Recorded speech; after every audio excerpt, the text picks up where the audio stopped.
Good morning. Thank you, John, for the music. Just the very first few notes, and I was in a completely different emotional state. Wow. It's amazing how our bodies do that.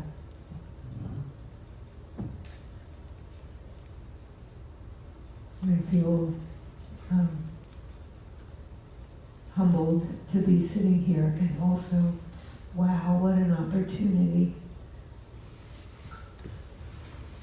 I think if you go away from this weekend a little bit lighter, a little bit more accepting of your stuff and what comes at you, I think it'll be a success.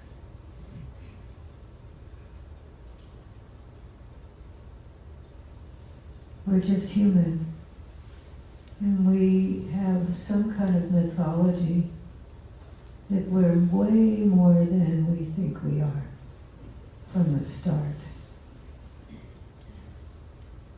And we have an incredible potential. It's potential.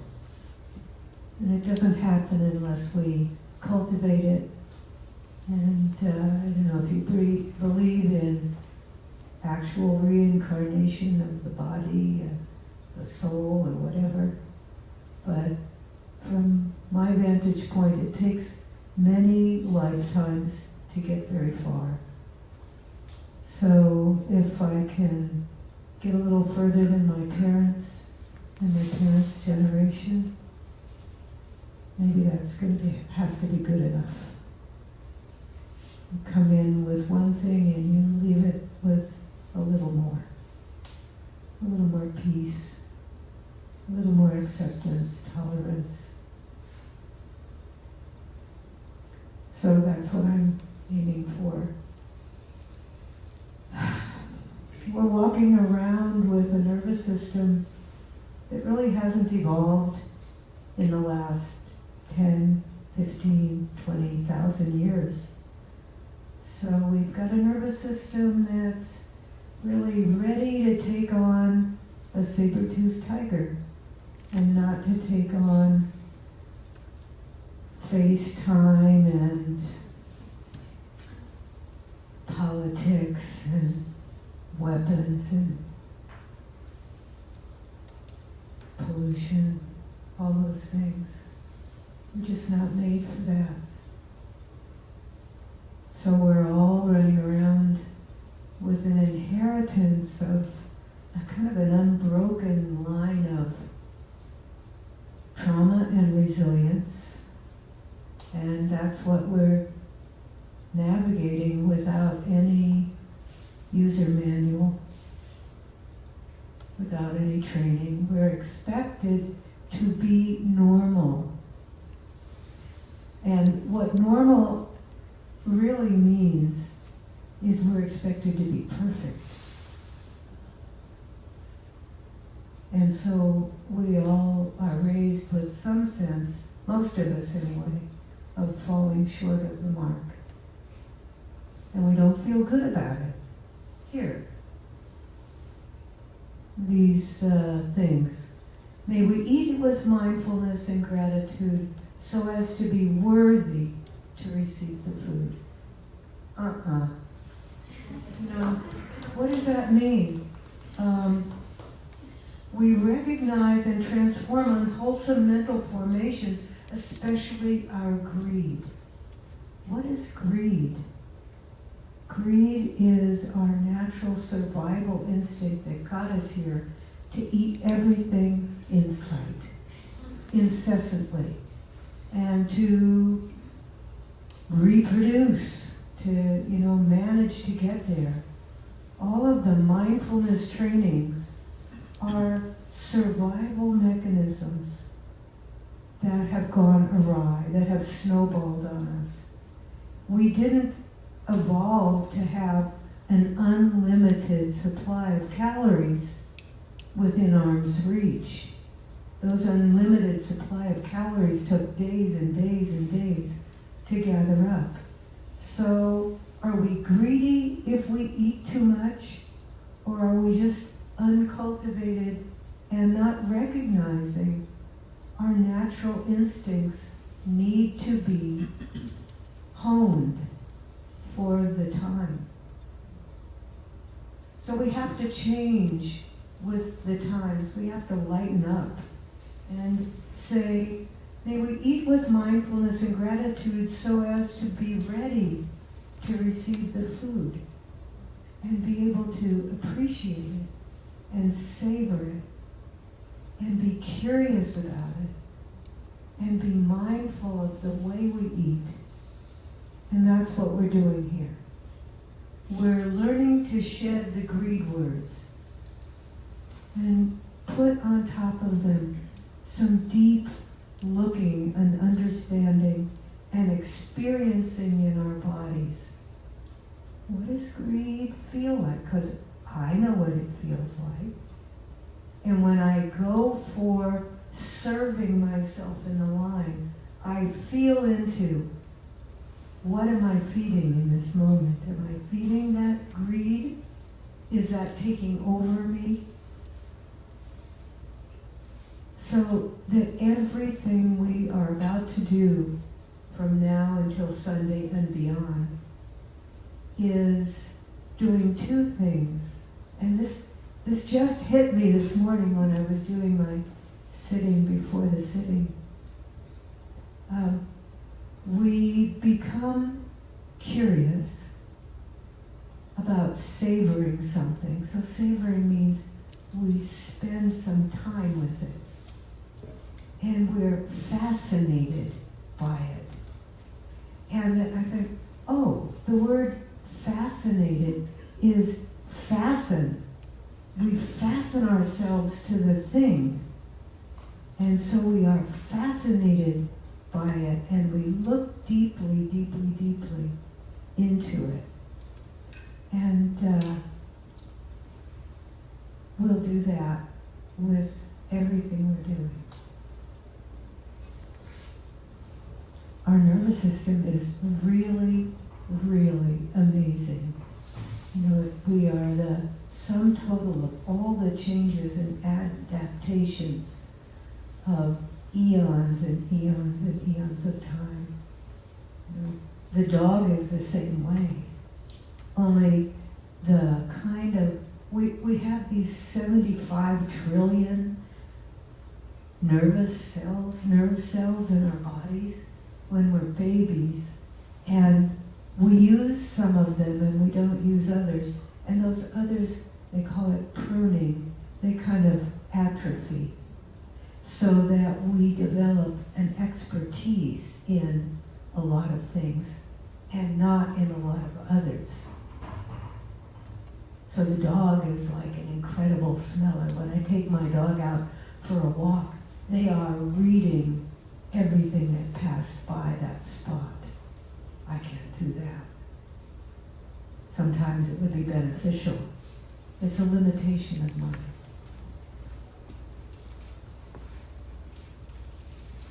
So we have some incredible pluses, and we have some incredible deficits.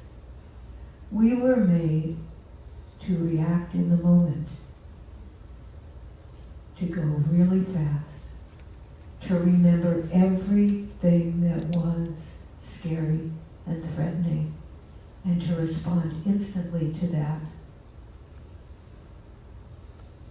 And that really served us in a short-term way. It served us to be healthy enough to have babies, to keep going as a species. But it didn't give us very much foresight. So we learned, we were very clever, we learned to kill animals for food, but some of those animals became extinct. And as a result, we had to turn to agriculture, which compromised our health because we didn't really know how to do agriculture. So we only could eat a few things instead of a lot of things. So one problem with human beings is that we're short-sighted. We don't see the big future picture of what we're doing. And we can see where that got us. So our practice is to spend some time with this thing up here, this cerebral cortex, learning to look deeply at what we do and what others do and the impact. We all have, well, maybe not all, but we're starting to learn the difference between intention and impact. We have some great intentions, and they don't always land well on others or on the environment. Or our intention is narrow-sighted, and we don't see a bigger picture of all the other needs at play when our needs are at play.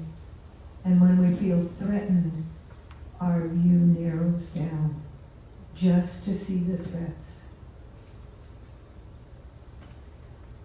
And we're all victims of that. And we all have the opportunity to change it, little by little.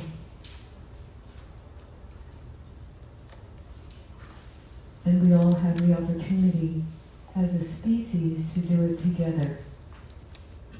That actually we are not made to be individuals.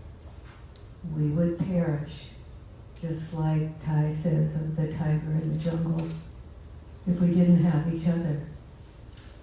And the degree to which we have each other is quite astounding, because our unconscious is taking in micro gestures of everything around us. And we mimic what we see naturally in order to get where they're coming from, so we're safe. But that's fine-tuned. And if I am very dysregulated, if I am feeling threat, I will look around this room for the fretful faces. And pretty soon, I will be pretty freaked out. Because my whole reality is negative, is scary. But if I'm wise, and if I'm in tune, like, okay, I'm looking around, I'm feeling tense. Am I only looking for the scary faces?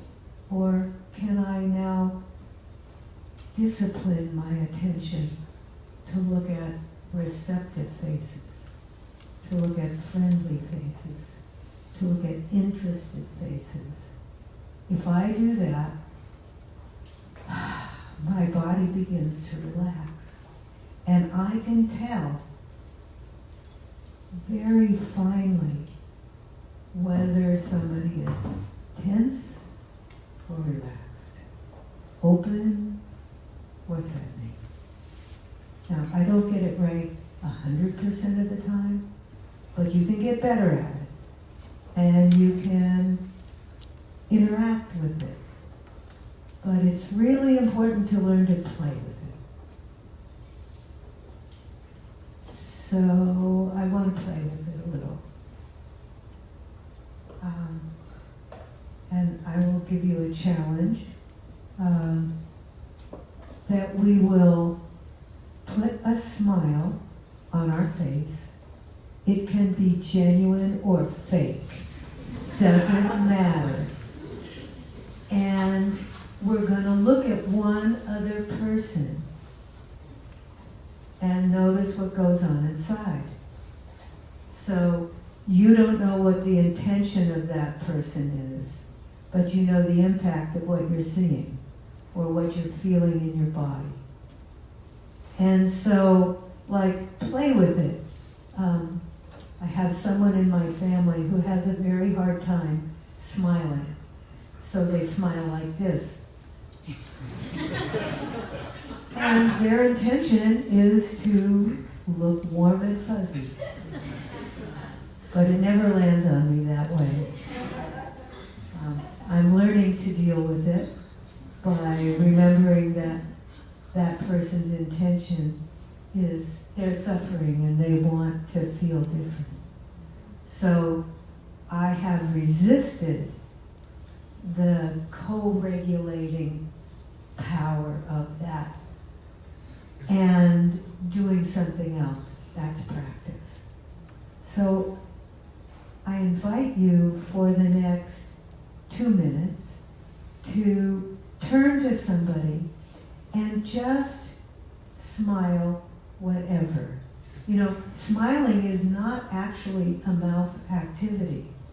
We know that from the mask, that the smiling is from here. So you play around with when you feel like you're really smiling, and you just see if the person in front of you is actually genuinely smiling. See if you can stop smiling. That's how powerful our co-regulation is. Okay? So try that for 2 minutes. And can we have a timer person, Sandy? 2 minutes, and you ring a little bell. Okay, go smile at each other. I'm not done smiling.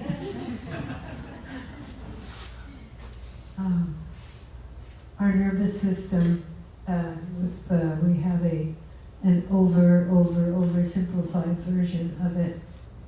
This is our nervous system. This is our head with the brain inside, and our body. And there's basically 3 parts of our nervous system. There's the part that functions whether we're awake or asleep, keeps our heart going and our lungs and all that stuff. It's back here. And then we've got, here. And then we've got the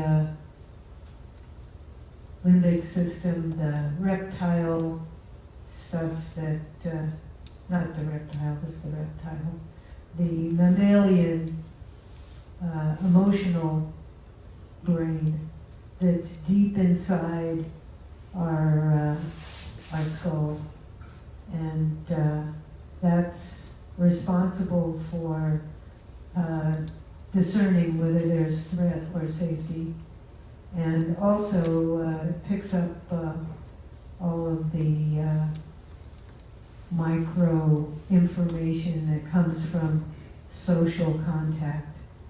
And it also is connected to our memory, that we actually remember on a visceral level.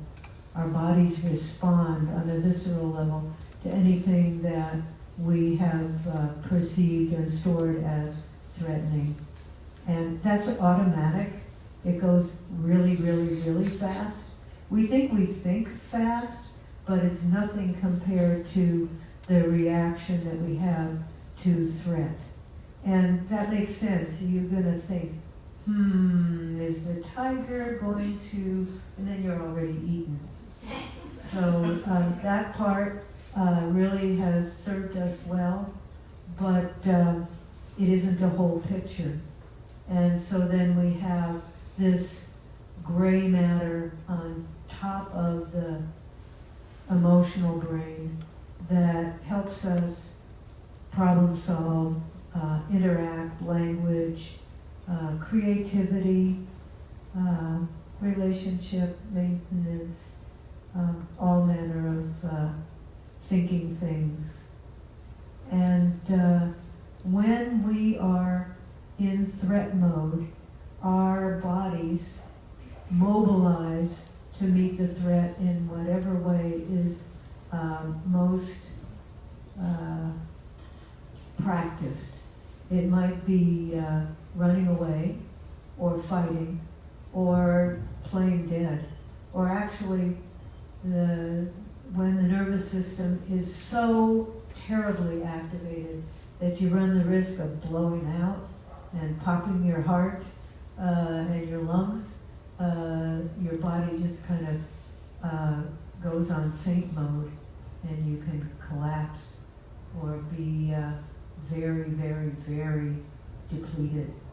So that all goes on in the body, and it has to do with the perceptions, not the actuality only, the perception of threat. So that's the problem when we're only looking for the threat,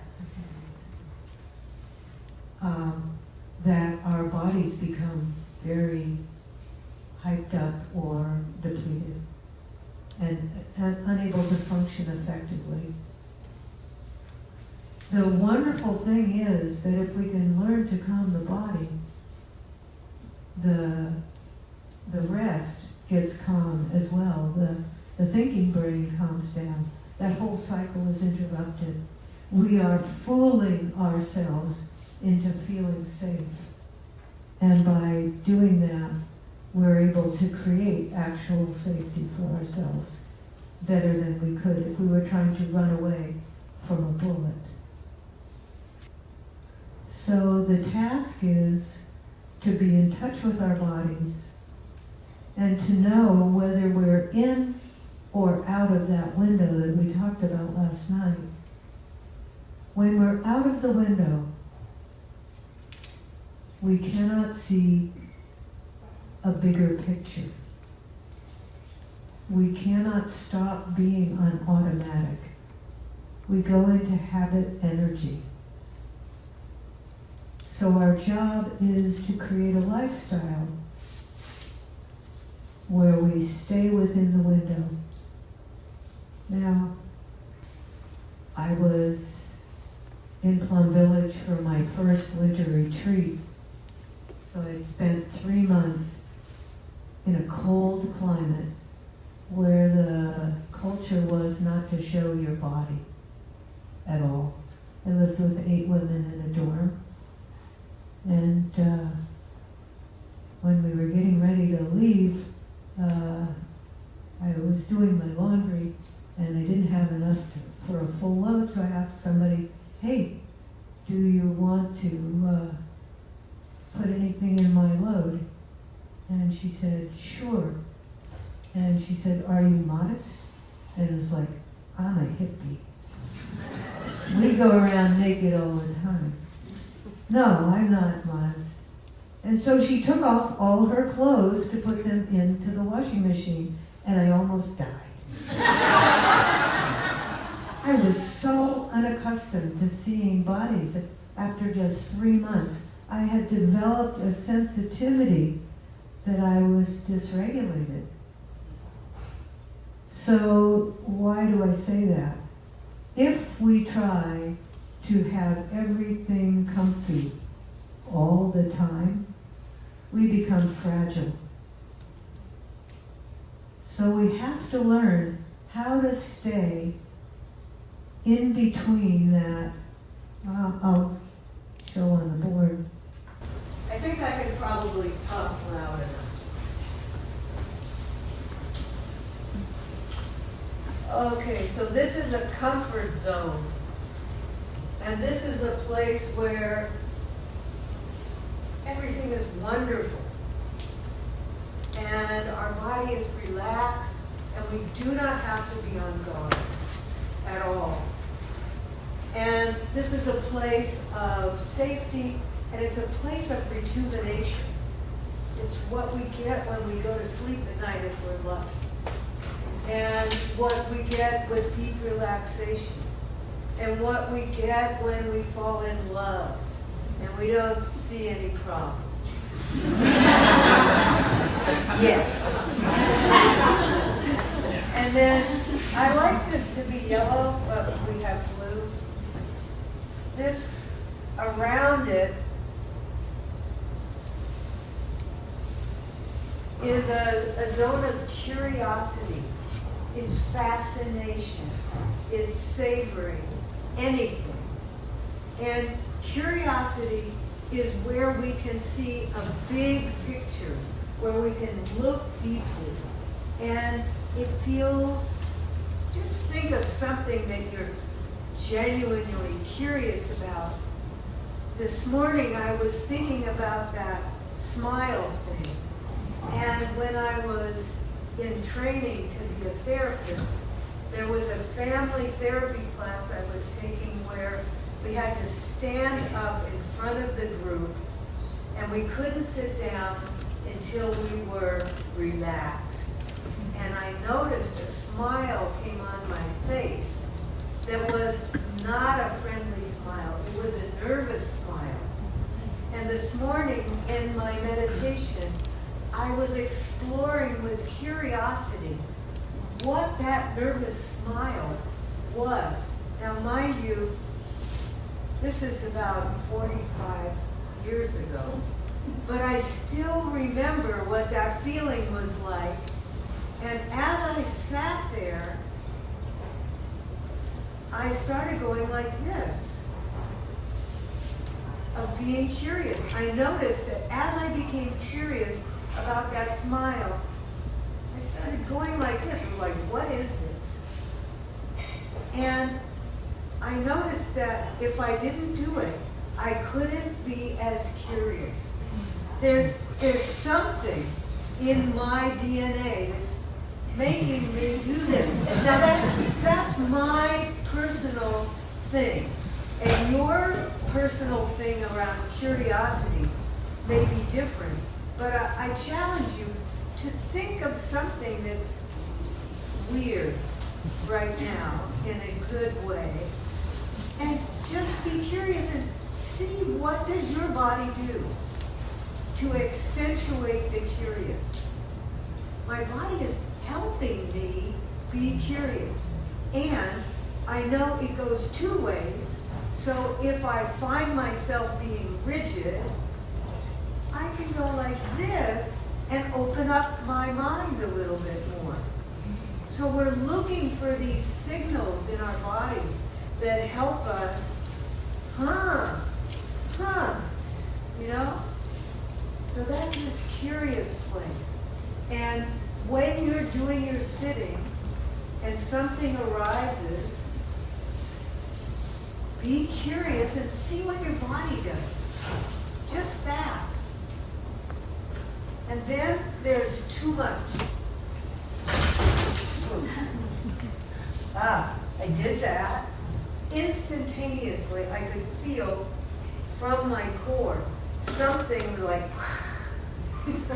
that's being in the limbic system, or the emotional system. Already my mind is not clear. Interesting. Whoa. Okay. Yeah. All right. So this is too much. And this has two flavors. It has hyped up and zapped out. So you don't want to get in here. This is not a place where mindfulness happens. This is a place where mindfulness happens, period. So you start to discern when you're here, when you're here, and when you're here. If you spend a bunch of time here, you need to go back to here as much as possible. If you spend too much time out here, you're going to zap yourself. You're going to have burnout eventually if you don't have a heart attack first. So our practice is to go this way. And we sit over here. We don't sit here. We can't see deeply. We sit here. And when we get close to this, we have tools to come back. And when we know, okay, I didn't get anything in.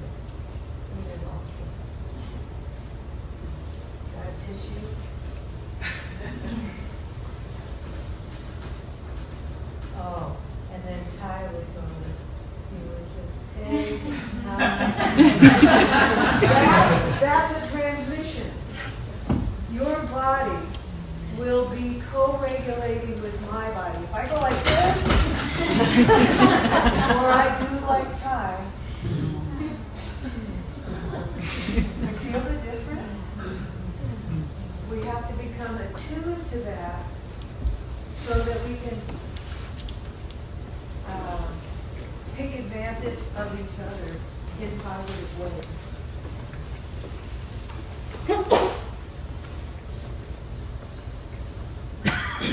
So, another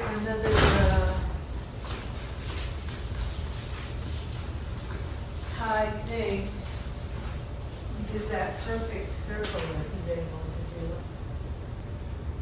This is our consciousness, our mind consciousness up here, our store consciousness down here. This is what we're aware of. And down here are all the emotional states, the mind states. Thai calls them bija, or seeds. And there's their mental formations. There are 51 or 52 of them. If you're a geek, you memorize them all. But some are wholesome and some are unwholesome. And you feel the difference in your body. That's where you know when something is wholesome or unwholesome. Up here, you kind of know it, but not enough to get the information from your body. But there's kindness and mindfulness and anger and compassion, and some of them are beautiful flowers and some of them are nasty smelling. And the idea is that we feel into our bodies what seeds are being watered. They come up into our consciousness, into our mind consciousness, into our awareness. And when the seed is a wholesome seed, when it's beneficial, when it's in that blue or green zone, then we savor it. We become fascinated with it. We hold on to it as long as we can without grasping. Because as soon as you grasp, that's this. So we do that as one practice. Another practice is to call up that seed on purpose. And then we also notice the nasty seeds, the ones that don't smell so right, they don't feel so good in the body. Anger, confusion, fear, what have you. And when we are mindful, we can feel it. And when we feel it, we don't feed it. We don't fertilize it. We don't get into that story. And then it goes down of its own accord, and this little seed doesn't have as much power anymore. These are neural pathways, and they're fed by our attention. So the idea with the unwholesome seeds is that we surround it with our curiosity. What is it made of? What caused it to rise up? What does it feel like in our body? And that seed goes down, the neural pathway is just a little less strong and less quick, slow to arise. And the deal is, that's writing, right? The deal is that you can only do that when you have the capacity of mindfulness. If you are in that red zone, you do not play around with these things. You do not bring them up on purpose. And you actually don't have the wherewithal to even be curious about it. So what do we do if it comes up? We go, oh, I don't have the capacity for this in the moment. If you start feeling like your body is dysregulated, and you need to know what are those signs. Are you close to that red, or are you already stuck in it? And being stuck in it happens when the threat is gone, but the body is still reacting. So knowing what our capacity is in any one moment is key to our practice. If we are feeling fragile, then our practice revolves around doing things that water the wholesome seeds, and we're going to do that right now. And then tomorrow we'll start talking about this stuff. But for today and for a lifestyle, we need to be able to have a repertoire of ways to strengthen these. So let's do that now. So we get ourselves into a position where we have an optimal balance between relaxation, green, and alertness, not hypervigilance, in red. So that's why we don't slouch, or maybe if you're really hypervigilant, slouching might be beneficial. You have to be curious and see. So just notice where you are in your body right now. So just notice your body, and perhaps your tendency is to notice what hurts. And this is the first discipline, to scan the body for parts that are good enough. And just by sitting with good enough, we may find that our body relaxes.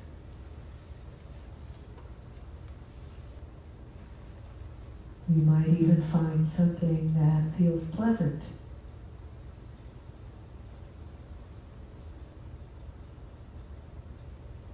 And just notice what happens inside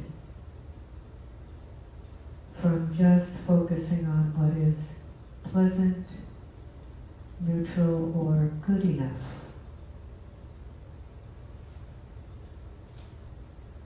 And we're going to kind of speed through this and invite you to bring up something to mind that gives you a sense of well-being. And well-being comes in many flavors. It can be safety, or comfort, belonging,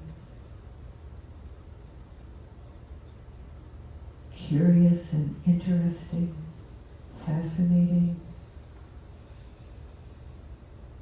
Could be a person, could be a place, could be an experience, an animal, a practice, anything that brings you to feeling a sense of well-being. And to notice what comes up in your mind's eye if you're visual. What or who is there and what is happening. And what thoughts come to mind. What do you tell yourself about this? Bringing in all your senses. And what makes this sing? What makes this come alive for you? What are the best parts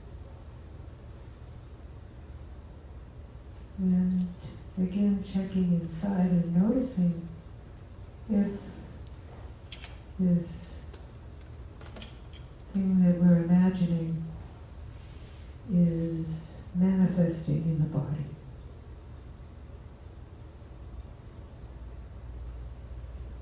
You may want to put a hand on a part that has that sense of well-being. Or you might find yourself having some kind of body movement or gesture.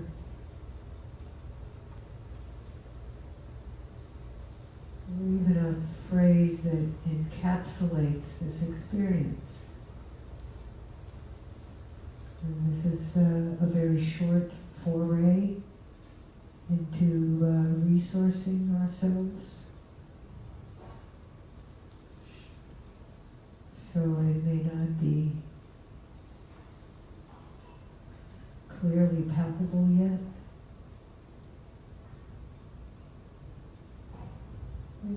Knowing that you can return to contemplating this, and that the sense of well-being will most likely increase over time and be very accessible.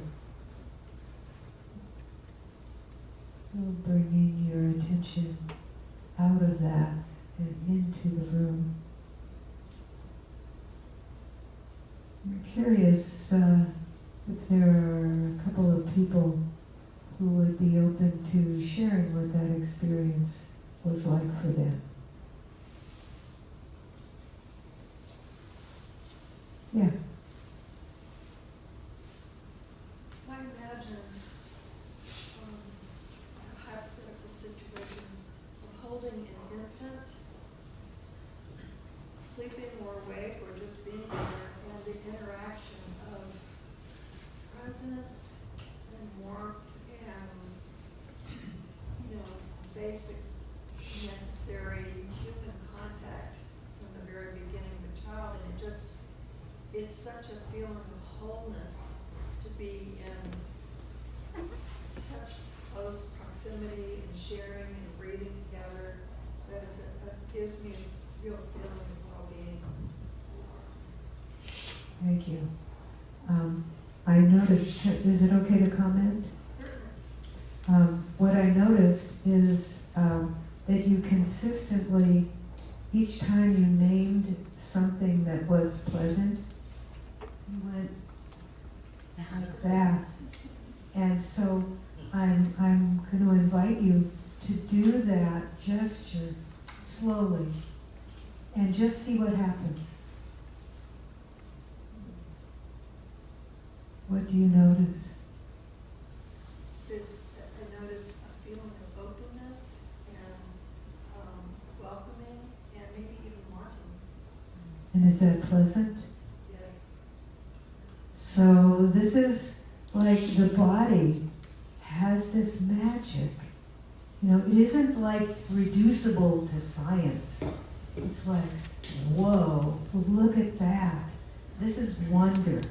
This is a very important part of our practice, is to be in awe.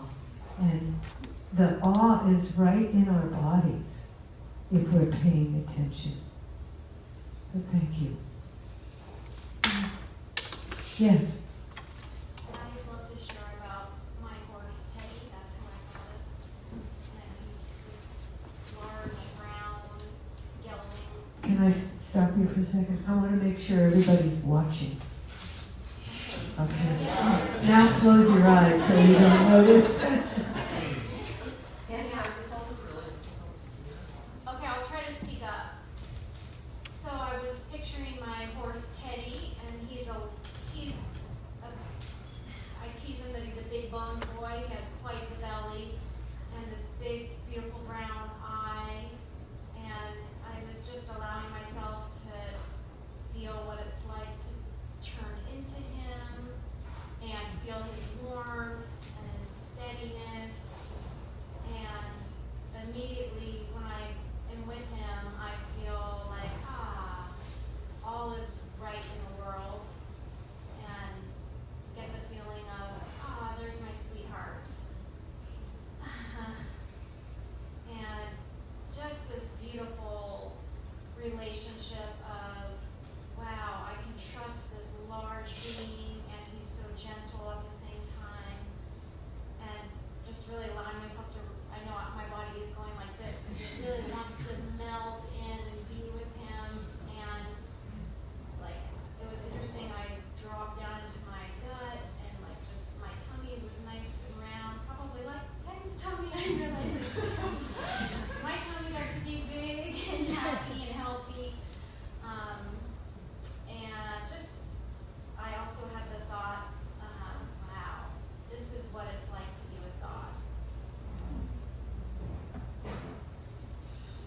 So when you say that, what are you noticing inside?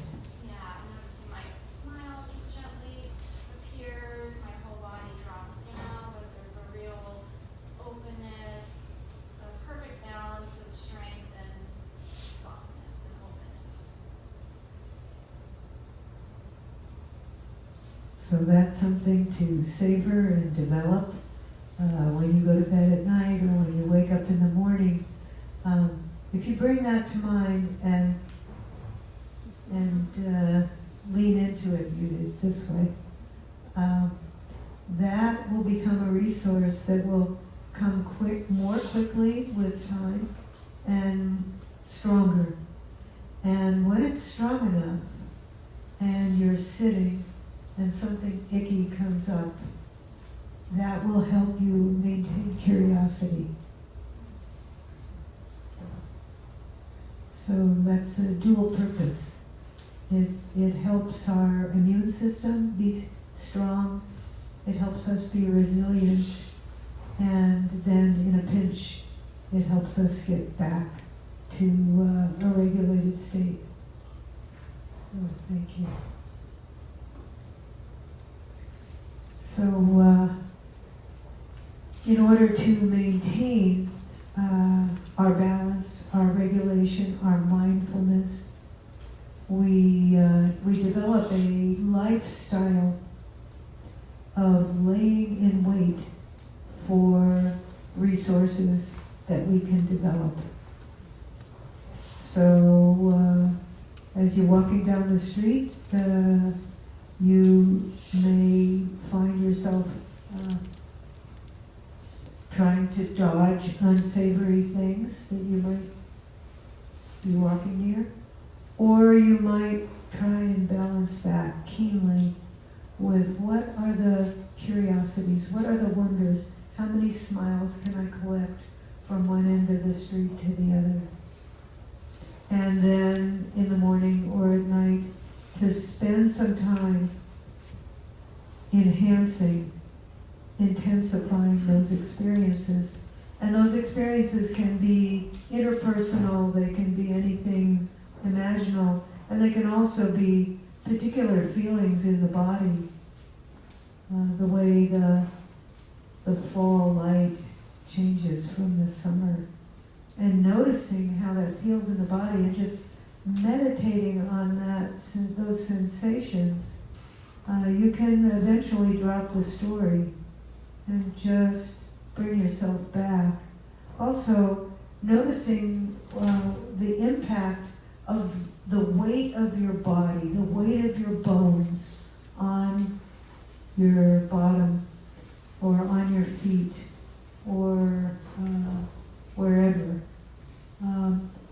As you have some sense of strength or grounding, so that we all sit or stand in ways that enhance the grounding without our really knowing it. Again, the body is so brilliant.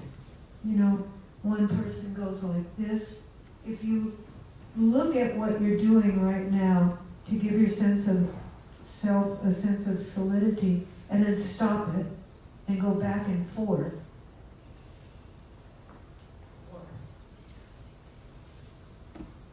you'll notice how whether you're making yourself more solid. So try it. Do it right now. If your hands are clenched or if you're grabbing onto something, play with how does it feel right now. Are you actually gaining something, a sense of well-being from doing that? Even this. So being aware of pleasant, neutral, or good enough sensations in the body is something that we can switch our attention to anytime. Noticing the pull of gravity and how that may help us feel grounded. Keeping our eyes open. Bringing something to mind that's imaginal. It doesn't even need to be real. It can be some unknown baby on your shoulder. That's another tool for well-being. And then noticing what the body knows that isn't words, that goes beyond words, that's a movement or a gesture that also feels right. Those are all tools that bring us back from that red, from the edge, back into that curiosity zone. And it can do that when we're on the cushion, and it can do that when we're off the cushion.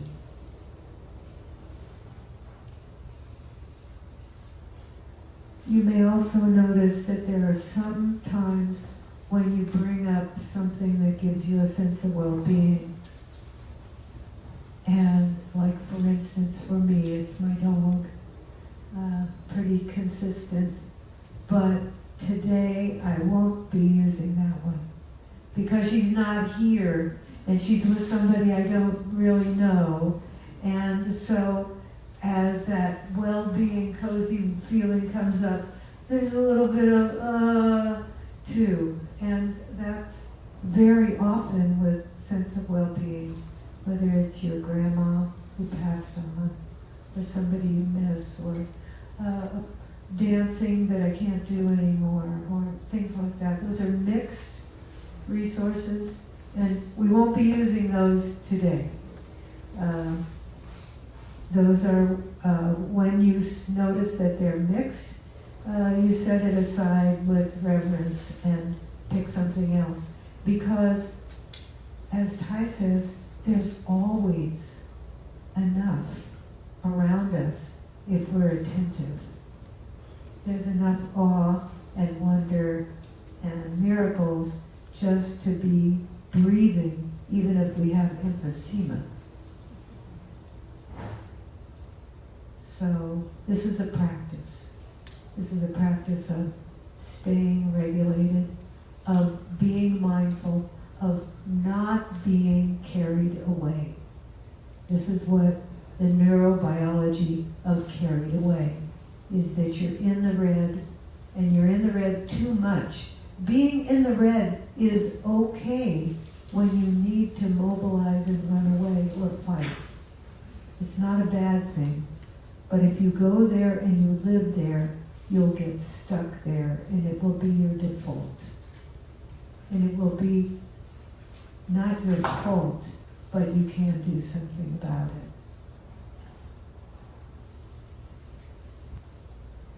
So reality is where we put our attention. That's kind of weird. We think of reality as something fixed, but really that doesn't work for us in terms of our emotional, our mental formations. So we try to create a reality in which we can be mindful as much of the time as possible. I have a question. Yes? So, what happens neurologically when we're in the red and we go to self-medicate in a different way? Like Drinks. drink, or drugs, or sex, or exercise, or whatever, doing scrolling, whatever.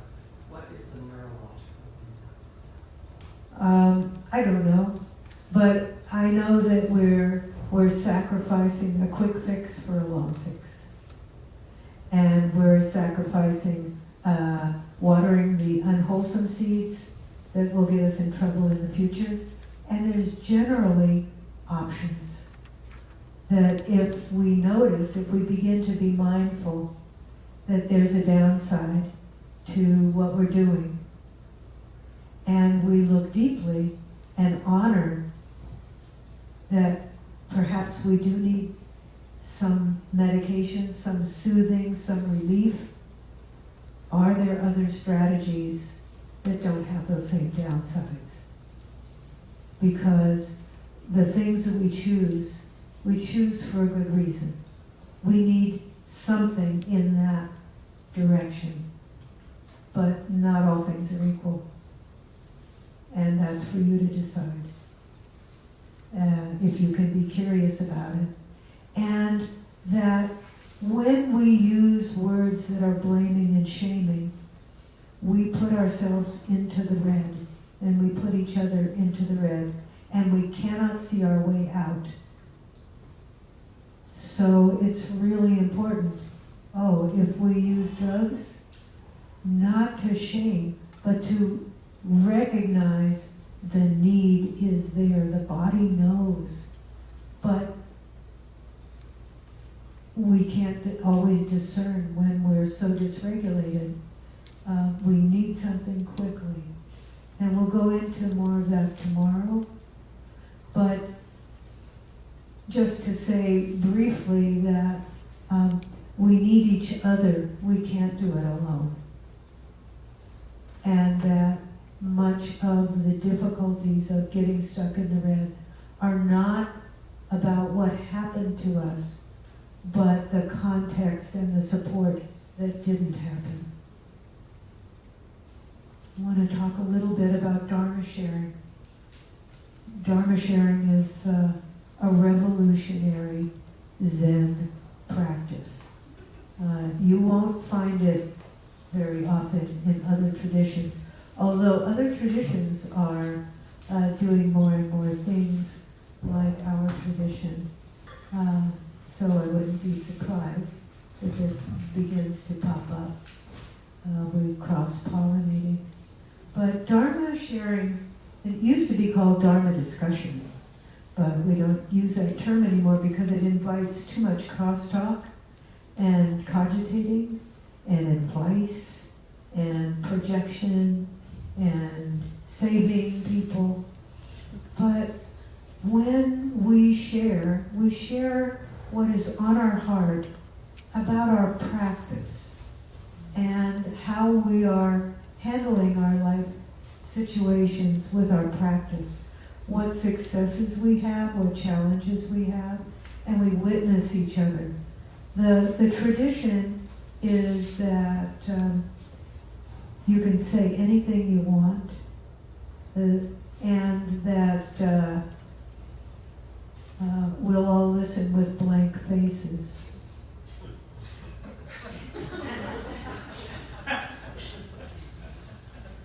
And that's not helpful. But it's a way to avoid the traps of advice giving or fixing or projecting or judging, because we don't want to do that. Because we regulate with each other. When I share my deep story, I don't want to see like that. That's not going to be supported. So we learn to do this. And that's not helpful either.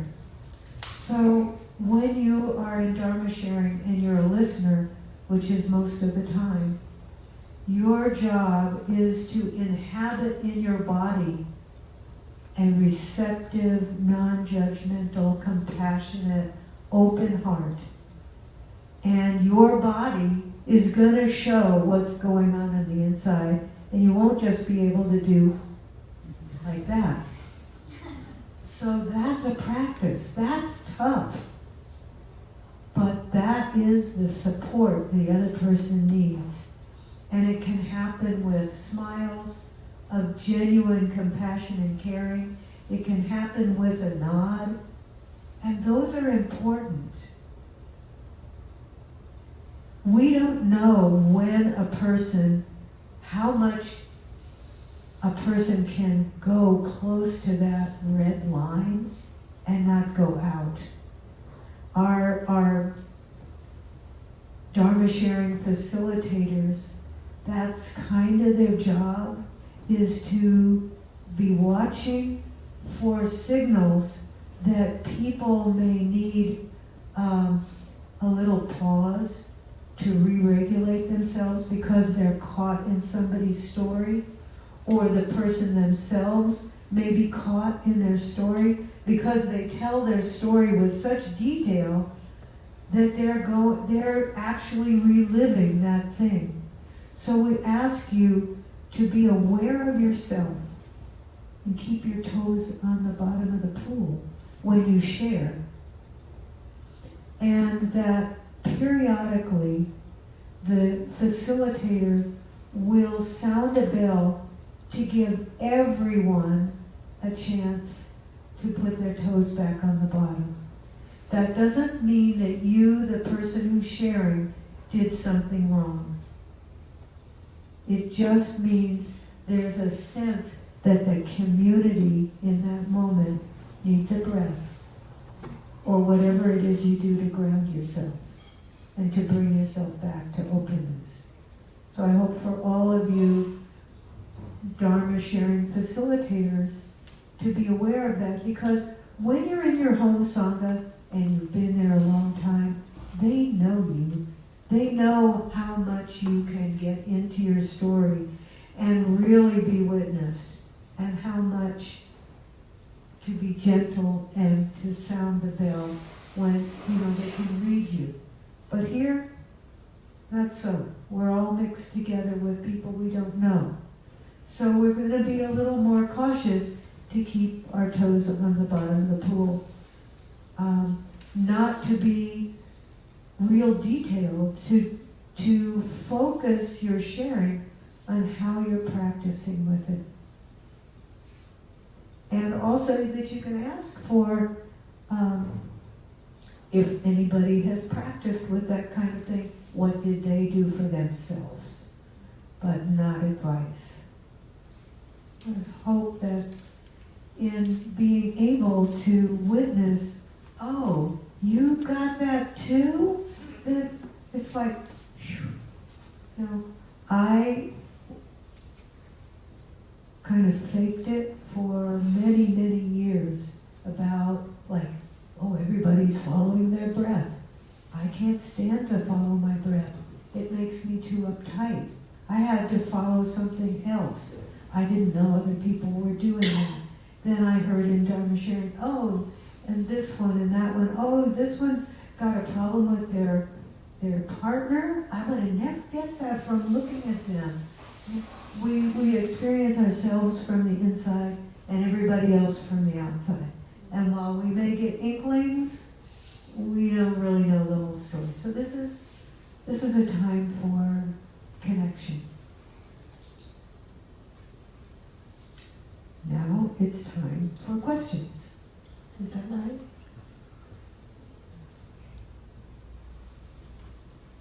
What questions do you have about watering the wholesome seeds? No trauma stuff today.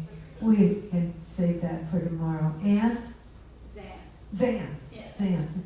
Sorry. I missed something you said, but it seemed really important to me. So you were saying we have to know our capacity in order to do what? I mean, I can guess, but I would like to know. In order to wisely choose what we do in response to what we're experiencing, so that if something is too challenging and we find that focusing on it is going to stick us outside of that mindful zone, we don't belong there. Could you describe what it feels like to you to be in those 3 different zones?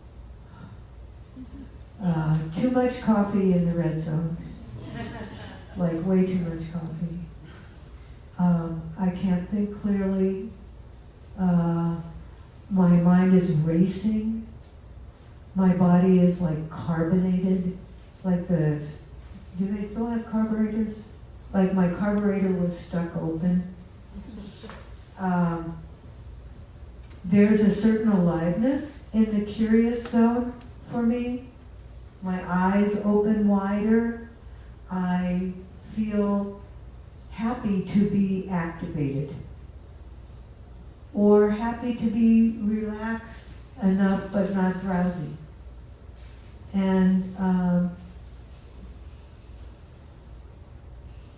I don't spend enough time in the comfort zone. I notice that my body is in a state of activation more than I think is helpful. And one of the ways I notice that sometimes I cope when I'm not being conscious is to keep my activity level high enough that it masks that underlying tension. So I'm going too much. And in the last couple of years, I've actually begun to welcome, just when I feel that, just sitting and doing nothing, and searching my body for the places that are okay enough and relaxed. And then I can come down enough. And then when I get up, I probably will choose something different than I was going to choose in order to keep masking that tension level. But, yeah. Is that complete enough? Good. Thank you. I want to clarify something that you said, and I want to make sure I wrote it down correctly. Did you say when we're out of the window of tolerance, we can't see the bigger picture, the bigger perspective? Correct. So our job is to create a lifestyle where we stay within the window? Yes. But As much as possible. Yeah. You know, chances are it's just, it's just a little shift. And maybe a little more shift.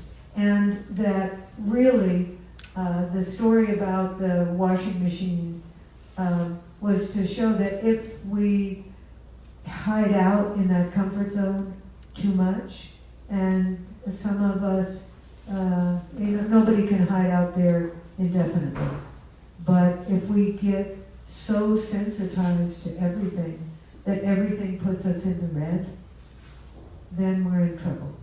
Then our lives get narrower and narrower and narrower. I think many people have a propensity either for being avoidant or going in too much. Just you don't know how to jump, you don't know how to swim, but you're gonna go jump in the pool no matter what. And that is also not wise. So finding, by making mistakes and benefiting from going back and thinking about it, oh, this is what I was feeling, and I should have paid attention to this. Next time I'm going to pay attention. And maybe even like revisiting that several times so you get familiar with, and we'll talk about that tomorrow. Thanks. So you mentioned that if you spend a lot of time in the red, it's good to try and spend as much time as you can in your brain to reset your nervous system. At what point does spending time in the green become, or how is that different from going into hypo-arousal, being below the window of tolerance? When you go into hypoarousal, that's not voluntary. That just happens. You just feel depressed or dissociated from your body. You don't have any feelings. You're not excited about anything. You feel like a limp rag. Your mind is cloudy and you don't want to do anything about it. Yeah. And maybe there's a fine line that you have to be able to discern. Am I there or am I chill? I'm guessing that line can be hard to discern if you spend so much time in the red. So spend more time deliberately in the curiosity. You don't have to spend it all in the green. You can spend it being curious. And staying away from that red area when you can. Because sometimes you can't help it. You're stuck there. But when you have the opportunity, take it. And, walking from your car to the door of the building, that's an opportunity to take it. Even to just do mindful walking and enjoy that your left knee isn't bothering you.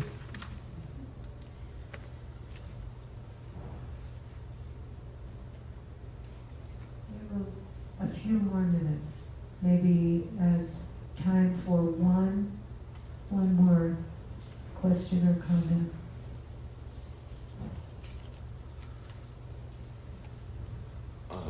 Is it possible that if you're in the comfort zone too long that it could actually like create that anxiety, or does that just mean that that comforting activity is not actually soothing? Like if you're a very active person and then you try to like force yourself to sit, it can sometimes create more anxiety because you're like so used to operating at that sort of higher frequency. I'd say get curious about that. That's a fascinating question. Are we, I remember being a newish mother and going to the store without my child and thinking, oh my God, oh no, she was so, I wasn't accustomed to being relaxed anymore. So, explore what that's about. It's great. What is the best way to handle a situation like this when one's husband gets in the red zone and just doesn't want to get out, or in the hypo depressed despair, he doesn't take the opportunity to get out, and I get fed up, but that obviously doesn't help. So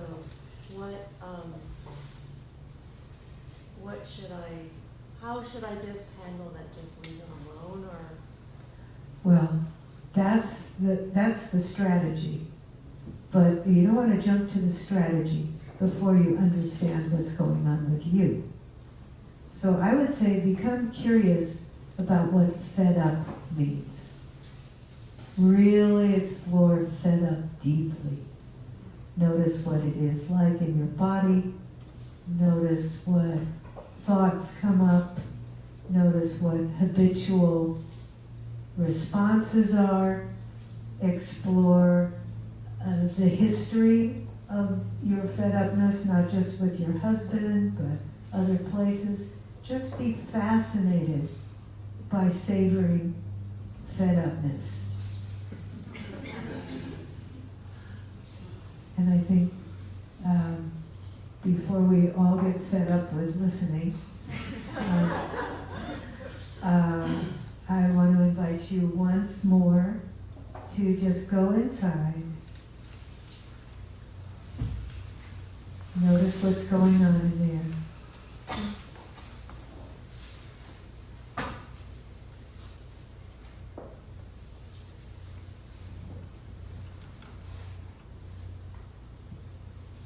And pick out one moment that has happened since you arrived here yesterday.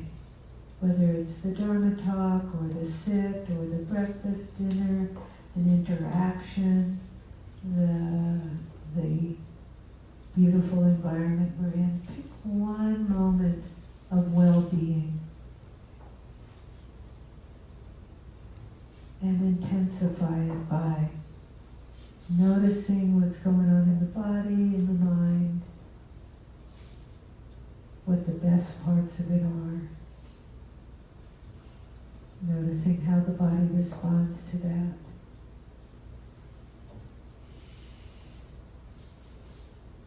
And if you're open, make a vow that you will find 2 more moments before tomorrow morning's sit to be fascinated by and savor the well-being that comes through your amazing body.